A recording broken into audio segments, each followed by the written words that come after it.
행복한 삶을 원하는 것은 모든 생명체의 공통된 욕구입니다. 그러나 우리가 행복을 바라고 기대하는 태도나 방법은 각각 다를 수가 있습니다. 우리 사람은 마음을 몸짓과 언어로 표현을 합니다. 그러나 다른 생물체는 언어의 표현이 불가능하기 때문에 짐승들의 경우를 보면 꼬리를 흔든다든가 몸을 흔든다든가 그리고 소리를 지르면서 자기의 의사 표시를 하게 됩니다. 행복의 척도 역시 다양해서 한 가지만을 가지고 행복이라고 말하기는 곤란합니다. 남이 보기에는 굉장히 행복하게 보이는데 실상은 불행한 사람이 있는가 하면 겉으로 보기에는 저 사람 참 불행하겠다, 참 슬퍼 보인다, 그렇게 우리에게 보여지지만 자신은 행복에 넘쳐 사는 사람이 없지 않아 있습니다. 이처럼 행복의 조건을 골고루 갖추고 사는 사람이면서도 불행에 우는 사람이 있는가 하면은 산더미처럼 불행의 조건을 안고 짊어지고 살면서도 행복해하는 사람이 없지 않아 있습니다. 한마디로 행복은 그저 편한 것, 그저 즐거운 것, 그저 만족한 것입니다. 독일의 자유주의자였던 알렉산더 훔볼트라고 하는 사람은 이런 말을 했습니다. 행복이나 불행한 삶 속에서 일어나고 있는 사건의 본질보다는 그 사건을 대하는 방법에 따라서 좌우된다, 이런 말을 했어요. 그가 어떠한 일을 접했는지, 어떠한 일을 당하고 있는지 그 본질보다는 그 일, 그 사건에 대한 방법에 따라서 행복할 수도 있고 불행할 수도 있다, 그런 말을 했습니다. 일반적으로 행복을 바라는 사람들의 경우를 한번 생각해 보십시다. 첫째로 행복을 말하는 사람들이 있습니다. 이들을 보면 행복이 무엇인가를 알고 그리고 행복을 말하고 그리고 행복을 가르치고 있습니다. 그런데 아쉽게도 자기 자신은 불행합니다. 자기 자신은 행복의 외곽지대로 자꾸 맴돌고 있단 말이에요. 어떤 유명한 철학자가 하나님의 사랑이라고 하는 책을 썼습니다. 그 책이 출판되자 베스트셀러가 되었고 정신과 의사들까지도 환자 치료에 그 책을 이용하거나 추천을 하게 되었습니다. 어느 날 초췌한 환자 한 사람이 정신과 의사를 찾아왔습니다. 그는 중증 환자였습니다. 그가 의사를 만나고 면담한 후에 계속해서 치료할 것을 약속을 했습니다. 그리고 그에게 의사는 책 한 권을 소개하게 됩니다. 당신의 치료에 도움될 만한 책 한 권을 내가 소개해 드리겠습니다. 그랬더니 그 중증 환자가 말하기를 어떠한 책인데요? 유명한 철학자가 쓴 책입니다. 현재 그 책은 베스트셀러가 되었습니다. 그러자 환자가 주문을 하게 됩니다. 그 책을 저에게 소개해 주십시오. 그랬더니 의사는 그 중증 환자에게 말하기를 하나님의 사랑이라고 하는 책에 대해서 들어본 적이 있으십니까? 그래서요. 하나님의 사랑에 대해서 그 책을 들어본 적이 있느냐는 겁니다. 한참 동안 뜸을 들이다가 이 중증 환자가 목이 소리만하게 이렇게 대답합니다. 내가 그 책을 쓴 저자입니다. 뭐라고요? 내가 그 책을 썼다고요.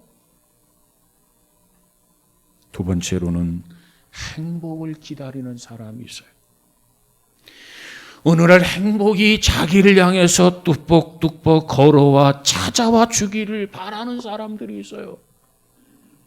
이들은 점을 치러 다니는 사람들이고 그저 사주팔자에다가 그해 그달의 운세를 보러 다니는 사람들이고 그저 복권을 한 장 사놓고 그것이 당첨되기를 절하기도 하는 사람들이라는 겁니다. 저 산 너머 행복이 있다기에 님과 함께 찾으러 갔다가 눈물만 글썽이며 돌아왔네라고 하는 헤세의 시가 생각이 납니다. 여러분, 행복이라고 하는 것은 발이 없습니다. 행복이 제 발로 뚜벅뚜벅 걸어서 나를 향해서 찾아오는 게 아닙니다. 그렇다고 해서 행복은 길을 가다가 땅에서 줍는 것도 아닙니다. 우리 신앙인들은 무엇보다도 요행을 바라면 아니 됩니다. 오래전에 교회 나온 지 얼마 되지 아니한 초신자한테 전화를 받은 적이 있었습니다. 신년 초에 친구들과 함께 미아리에 있는 달달봉사 처녀 도사를 찾아서 점을 쳤다는 겁니다. 교회에 나오기 전에는 연중 행사처럼 매년 정초가 되면 어김없이 가서 점을 보았다는 겁니다. 그래서 금년에도 가서 점을 쳤는데 그 점괘가 너무나도 불길하고 너무나도 불안해서 견딜 수가 없다는 겁니다. 그러면서 말하기를 목사님 점괘를 좀 바꿔주세요. 그런 요청이에요. 그 점괘 점을 치고 듣고 나서 보니까 그 내용이 너무나 끔찍하고 너무나 불길하고 너무나 불안해서 그저 견딜 수 없으니 이 점괘를 좀 바꿔주세요. 그런 요청이에요. 그래서 그분에게 점괘라고 하는 것, 그 점 자체가 헛된 것입니다. 그리고 점으로 드러난 그 예견된 운명이라도 신앙인은 얼마든지 뒤바꿔 놓을 수가 있습니다. 그리고 성경은 점치는 일이나 점쟁이를 용납하지 않는다는 사실에 대해서 자세하게 설명을 했습니다. 그리고 우리 모두는 신앙의 힘으로 모든 것을 극복하고 그와 같은 불안을 물리칠 수 있다고 자세하게 설명해 주었습니다. 그가 받은 점괘, 그 점이라고 하는 내용을 보면 너무나도 무서운 것이었습니다. 건강한 자기 남편이 죽거나 다치게 된다는 거예요. 그리고 사업을 잘 경영하고 있는데 8월 안에 그 사업이 망한다는 거예요. 그리고 아들이 둘이 건강하게 잘 자라는데 그 중에 한 아들이 변고를 당하게 될 것이라는 겁니다. 여러분 얼마나 끔찍한 일입니까? 얼마나 불안하겠습니까? 그러나 그는 신앙으로 승리했습니다. 그 해가 지났지만 남편도 사업도 사식도 탈이 없었고 그저 건강한 가정, 신앙생활을 건강하게 하고 있습니다. 여러분 혹시 우리들 중에도 자신의 삶을 점이나 역학에 매달고 사는 사람이 있다면 돌아서야 돼요. 행복이 없어요. 그곳에 우리의 행복을 기대하면 안 해야 된다는 겁니다. 세 번째로 행복을 오히려 깨트리는 사람이 있어요. 여러분, 행복이라고 하는 것이 나를 찾아오지도 않지만 행복은 사람을 골라서 찾아가지도 않는 것이 행복입니다. 모든 사람의 행복의 기회가 주어질 때 그 기회를 우리가 붙잡는 거예요. 그 기회를 붙잡고 땀을 흘리고 최선을 다하는 겁니다. 그럴 때 주어지는 것이 행복이에요. 그런데 그 행복을 스스로 저버리거나 그 행복의 기회를 스스로 깨트리는 사람이 없지 않아 있단 말이에요. 천재 시인 괴테라고 하는 사람이 있는데 그가 이런 말을 했어요. 나의 일생 중에 일주일 밖에는 행복해 본 적이 없었다. 평생을 살아가면서 일주일 밖에는 행복해 본 적이 없었다는 겁니다. 놓쳤다는 거예요. 깨쳤다는 거예요. 깨뜨렸다는 거예요. 선용하지 못했다는 거예요.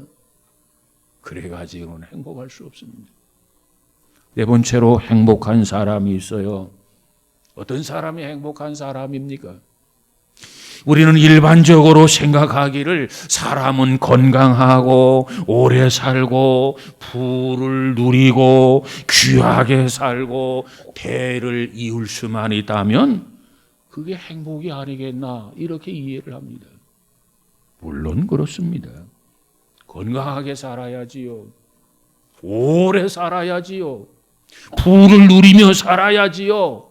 귀하게 살아야지요. 물론 대를 이어야지요.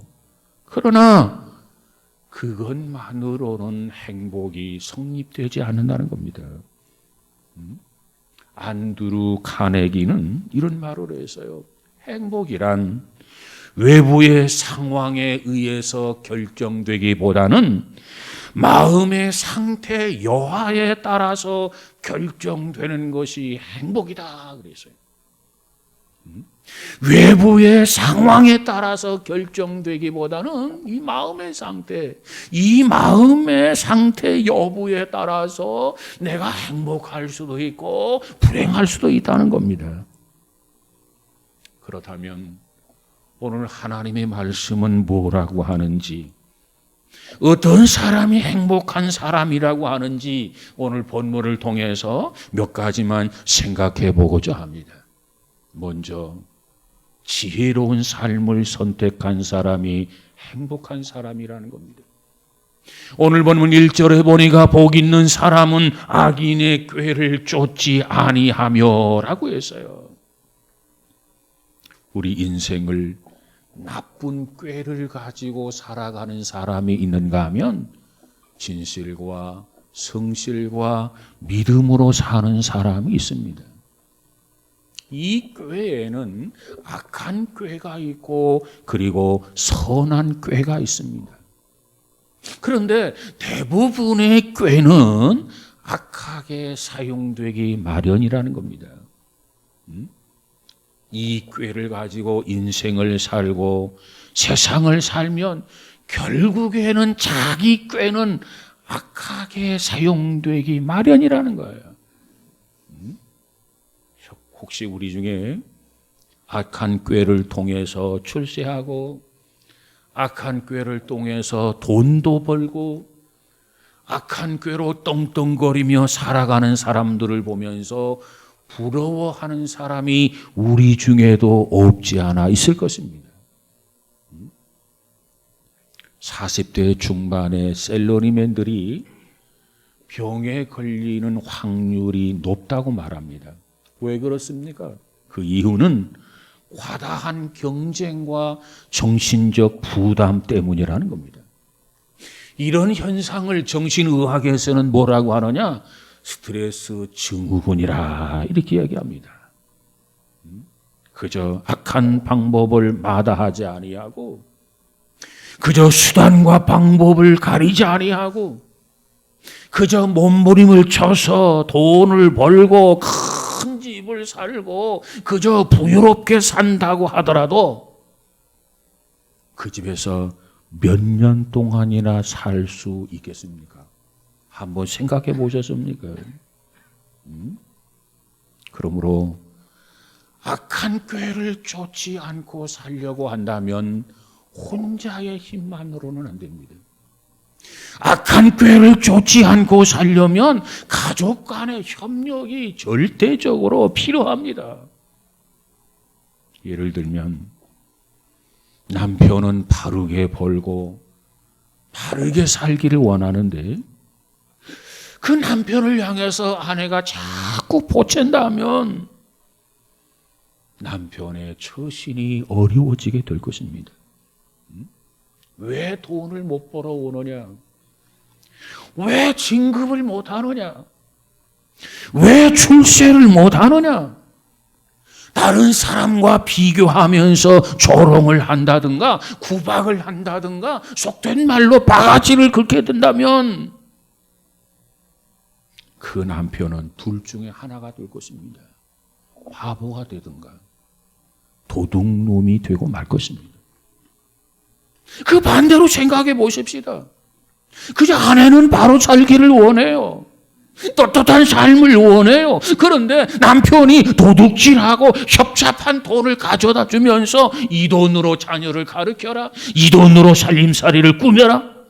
아내의 정신적 고통이 어떻겠습니까? 부부가 손발이 맞아서 같이 공모해서 악을 쫓아서 산다면 그 끝은 너무나도 뻔한 것 아니겠습니까? 시편 기자는 시편 10편 2절에서 이렇게 말합니다. 저희로 자기의 베푼 꾀에 빠지게 하소서. 저희로 자기의 베푼 꾀에 빠지게 하소서. 악한 꾀를 쫓는 사람은 반드시 그 꾀에 빠지게 되어 있단 말이에요. 악한 꾀. 악한 꾀라고 하는 게 무엇인가요? 인생을 살아가는 데 있어서 그 방법과 악한 방법과 악한 수단을 말하는 것 아니겠습니까? 잠언서 15장 26절에 가서 보니까는 악한 꾀는 여호와께서 미워하시나 선한 말은 정결하니라 그랬어요. 악한 꾀 하나님이 미워하신다는 겁니다. 여러분, 우리는 머지않아 저와 여러분은 줄을 서게 되는 날이 있게 될 것입니다. 줄. 그 줄을 보면 악한 꾀를 쫓아서 산 사람들이 서는 줄이 있고요. 그런가 하면 선을 쫓아서 산 사람들의 줄, 의인의 줄이 있을 것입니다. 그렇다면 저와 여러분은 어떤 줄에 서게 될 것입니까? 정말 이대로 살아가다가 정말 어떤 줄에 서게 될 것인가 한번 생각해 보셨습니까? 악인의 줄에 서게 될 것입니까? 의인의 줄에 서게 될 것입니까? 악인의 줄에 서서는 결코 행복해질 수 없습니다. 우리 모두가 선한 줄에, 의인의 줄에 설 수 있기를 주님의 이름으로 축복합니다.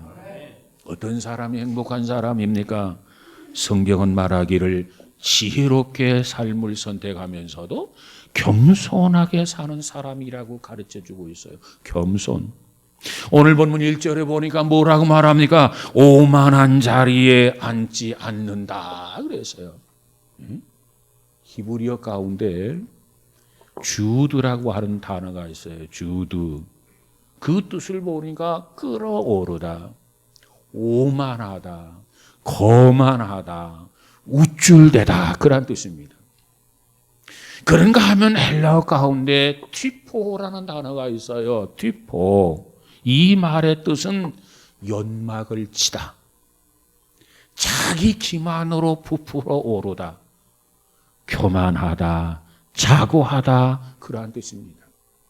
그러니까 이 두 단어가 이 두 단어를 같이 연결해 본다면 이 교만이라고 하는 뜻이 무엇인가를 잘 설명해 주고 있다고 생각합니다. 교만.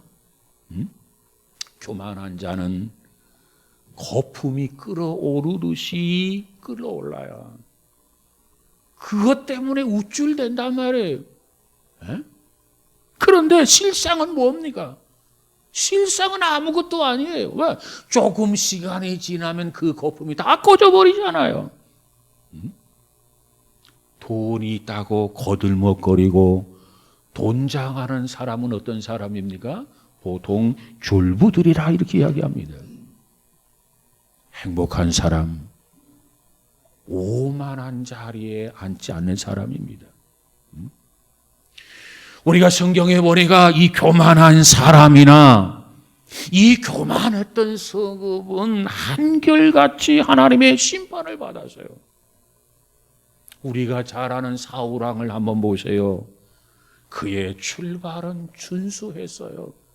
그거 보시고 하나님이 그를 선택해서 이스라엘, 통일 이스라엘의 초대 왕으로 삼아주지 않았습니까? 그런데 그가 점점점 하나님에게서 멀어지고 교만해서 결국은 어떻게 됩니까? 그로 인하여 왕조가 끝이 나고 말았어요. 뿐만 아니라 바벨론의 느부갓네살 왕이나 이 벨사살 왕도 교만하다가 하나님의 심판을 받았어요. 에스겔서 16장 49절에 보니까 일찍이 유황불 심판을 받은 바 있었던 소돔 고모라의 죄는 무엇보다도 교만에 있었다. 이렇게 에스겔 선지자는 지적해주고 있습니다. 그런데 그 교만 가운데서도 제일 무서운 교만이 있습니다. 제일 무서운 교만이 어떤 교만인가? 그것은 곧 무신론이라는 겁니다. 무신론. 시편 4절에 가서 보니까 악인은 그 교만한 얼굴로 하나님이 없다 하나이다 그랬어요. 하나님이 있기는 어디 있어? 이 교만해가지고 이 교만한 얼굴로 하나님이 없다, 하나님이 계시지 않는다, 하나님을 부정한단 말이에요. 이것이 가장 무서운 교만입니다. 그러기에 잠언서 16장 18절에 보니까 교만은 패망의 선봉이다. 가장 먼저 망할 자가 곧 교만한 자다. 야고보 4장 6절에 가보니까 교만한 자를 하나님이 물리치신다. 가치 없다 여겨주시고 대적하고 물리치신다는 겁니다. 여러분, 우리는 매사에 하나님은 살아계시다. 그걸 인정하시기 바랍니다. 그리하고 물을 떠난 고기가 혹시 산다 할지라도 여러분, 물을 떠난 고기가 어떻게 삽니까? 그러나 혹시 산다 할지라도 하나님을 떠난 인간은 결코 살 수 없다. 이것을 인정하고 고백하며 살아가는 저와 여러분이 되시기를 주님의 이름으로 축복합니다. 이와 같은 하나님의 은혜 안에 살아간다면 은혜 안에 사는 것이 참 행복이다. 참 행복임을 믿고 살아가는 우리 모두가 다 되어지기를 주의 이름으로 축복합니다. 어떤 사람이 행복한 사람인가? 오늘 본문은 우리에게 말합니다. 믿음으로 사는 사람이 행복한 사람이다. 믿음으로 사는 사람. 오늘 본문 2절에 보니까 뭐라고 말합니까? 오직 여호와의 율법을 즐거워하여 그 율법을 주야로 묵상하는 자로다. 그랬습니다. 율법을 즐거워한다. 이게 무슨 말입니까? 하나님을 즐거워한다는 거예요. 하나님. 여러분, 하나님을 싫어하는 사람은 여러분 그 말씀을, 하나님의 말씀을 결코 좋아할 까닭이 없어요. 하나님을 좋아해야, 하나님을 즐거워해야 말씀을 좋아하고 말씀을 즐거워할 수 있는 거예요. 하나님을 사랑하는 사람, 하나님을 즐거워하는 사람, 하나님을 좋아하는 사람, 그 사람만이 말씀을 즐거워하고 말씀을 좋아하고 말씀을 영혼의 양식으로 삼아서 주야로 아침 저녁으로 하지 말라고 해도 스스로 묵상하는 자로다. 이런 사람이 행복한 사람이에요. 우리 중에 설교를 듣기가 거북해하는 사람, 성경을 펴서 읽기가 겁나는 사람, 십계명을 펼치면 얼굴빛이 변하는 사람, 그런 사람을 결코 하나님을 사랑하거나 하나님을 믿을 수 없는 사람입니다. 믿지 못하는 사람이에요. 그러나 오늘 이 시편 기자가 고백하는 것처럼 매사에 하나님의 말씀을 즐거워하고 매사에 하나님의 말씀을 좋아하고 그리고 그 말씀을 기쁨으로 묵상한다고 한다면 그는 곧 그 말씀을 신뢰하는 것이고 그는 곧 그 말씀 앞에 순종하는 것이고 그는 곧 매일매일 그 말씀을 쫓아서 실천하는 사람일 것입니다. 여러분, 우리 모두에게 이와 같은 은혜가 있어지기를 주님의 이름으로 축복합니다. 그리고 중요한 것은 그 다음 주야라는 겁니다. 주야로 묵상하는 자로다. 여기서 말하는 주는 낮이고 그리고 야는 밤을 말하지 않습니까? 낮은 밝은 것을 말하고 밤은 어둠을 말하는 것 아니겠습니까? 다시 말하면 우리가 인생을 살아가면서 밝을 때나 어두울 때 우리가 인생을 살아가면서 슬플 때나 좋을 때 나쁠 때 우리가 인생을 살아가면서 성공할 때나 실패할 때 우리가 인생을 살아가면서 건강하거나 잔병치레할 때 그 어떠한 상황, 어떤 환경 속에서든지 간에 하나님의 말씀을 묵상하며 살아간다는 겁니다. 이걸 말하는 거예요. 어떤 사람이 행복한 사람인가? 이처럼 주의 말씀을 묵상하고 사는 사람이에요. 아무리 힘이 들어도 아무리 어려워도 아무리 고달파도 아무리 살기가 힘들어도 하나님의 말씀을 주야로 묵상하는 자로다. 이게 행복한 사람이에요. 여러분, 우리 모두가 이와 같은 은혜가 있어지기를 주님의 이름으로 축복합니다. 그러면 이처럼 행복하게 사는 사람이 누리는 모습을 한번 살펴보십시다. 오늘 본문 3절에 그 해답이 있어요. 3절에 시편 기자가 뭐라고 말합니까? 저는 율법을 즐거워하면서 주야로 묵상하는 저는 생명의 양식으로 삼아서 늘 공급받는 저는 시냇가에 심은 나무가 시절을 쫓아서 과실을 맺으며 그 잎사귀가 마르지 아니함 같으니 그 행사가 다 형통하리로다 그랬어요. 형통하리로다. 여기서 형통이란 무슨 의미입니까? 뭘 말합니까? 막힘이 없는 것을 말합니다. 막힘이 없는 삶. 여러분, 우리가 고속도로를 달려본 경험이 있고 특별히 고속도로를 달려본 사람은 충분히 이해를 하리라고 생각이 됩니다.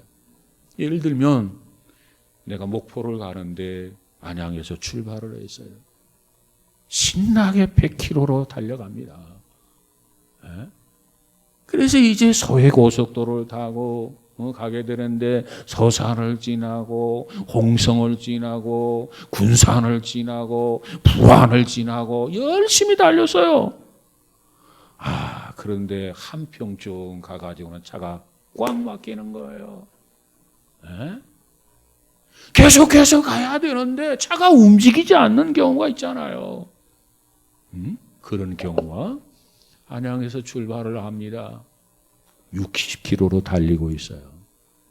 막히지 아니하고 계속해서 그 속도를 유지하고 있어요. 그렇다면 어느 것이 나으리라고 생각이 됩니까? 조금 천천히 그렇게 속도가 좀 늦춰서 가더라도 끝까지 막히지 아니하고 계속해서 달리는 것이 훨씬 편안하게, 훨씬 유쾌하게 갈 수 있는 것 아니겠습니까? 그렇습니다. 조금은 느릴 수 있어요. 그러나 막히지 아니하고 그저 끊임없이 그 속도를 유지하면서 갈 때 우리에게 참 편안함을 주고 유쾌한 시간이 되게 되리라고 믿습니다. 자, 그런데 오늘 본문의 뭡니까? 이와 같이 형통한 삶을 사는 사람에 대해서 뭐라고 비유하고 있느냐? 그와 같은 사람은 시냇가에 심은 나무와 같다는 겁니다. 시냇가에 심겨진 나무의 비유를 하고 있어요. 여러분, 시냇가에 심겨진 나무는 그 시냇가에 물이 마르지 아니하는 한 가뭄을 타지 않아요. 시절을 쫓아서 열매를 맺는다는 겁니다. 다시 말하면 꽃을 피우게 될 때 꽃을 피우게 되고, 잎을 피우게 될 때 잎을 피우게 되고, 열매를 맺게 할 때 열매를 맺게 하고, 그리고 열매가 담스럽게 익어단 다음에 그 열매를 거두게 한다는 거예요. 시절을 쫓아 열매를 맺고 그 잎사귀가 마르지 아니함 같으니, 잎사귀가 마르지 아니하는 나무처럼 된다는 겁니다. 여러분, 여기서 시드는 나무, 열매 맺지 못하는 나무는 제구실을 못하는 나무를 의미합니다. 제구실. 조지 갈렙이라고 하는 사람이 어떤 사람이 행복한가, 어떤 사람들이 행복한가, 그것을 알아보기 위해서 여론조사를 실시했습니다. 그리고 그 조사 결과를 발표했는데, 가장 행복한 사람은 생생한 종교적 체험을 가지고 사는 사람들이 가장 행복하게 사는 사람들이라는 거예요. 그러면 그 반에서 가장 불행하게 사는 사람들은 어떠한 사람인가? 밤낮으로 술집을 드나드는 사람들이었다. 이렇게 그가 발표했습니다. 네? 그렇습니다. 오늘 본문 6절에 보니까 뭐라고 말합니까? 의인의 길은 여호와께서 인정하시나 그랬어요. 의인의 길은 여호와께서 인정하시나. 여러분, 우리가 세상을 살아가면서 가장 행복한 사람은 어떠한 사람입니까? 한마디로 말하면 하나님이 인정하는 사람이에요. 하나님이 인정하는 사람. 가장 행복한 삶은 어떤 삶입니까? 하나님이 인정하는 삶입니다. 가장 행복한 일은 어떠한 일입니까? 하나님이 인정하는 일입니다. 그렇다면 여러분, 지금 내가 하는 일, 지금 내가 살아가는 삶, 내가 정말 하나님 앞에 바르게 살아간다고 인정을 받을 수 있는 삶입니까? 아니하면 인정을 받을 수 없는 삶입니까? 한번 생각해 보시기 바랍니다. 금년 한 해 동안 11개월 동안 내가 살아왔는데 정말 하나님을 기쁘게 하랴, 사람을 기쁘게 하랴, 무엇보다도 하나님 앞에 인정받기 위해서, 하나님을 기쁘시게 하기 위해서 살아온 삶인지 아닌지 한번 되돌아보시기 바랍니다.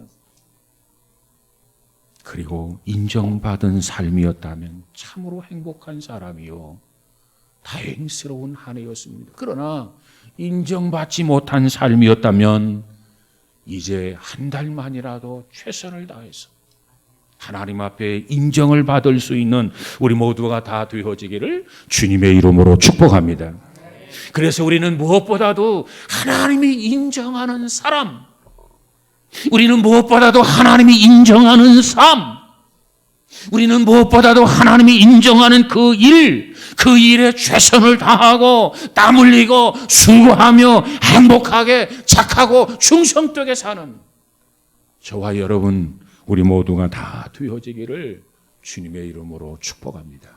그렇게 산다면 후회함이 없는 삶이 될 것이고 행복한 삶이 될 것입니다. 우리 모두에게 이와 같은 은혜, 복된 한 해로 잘 마감할 수 있는 저와 여러분, 우리 모두가 다 되어지기를 주의 이름으로 축복합니다.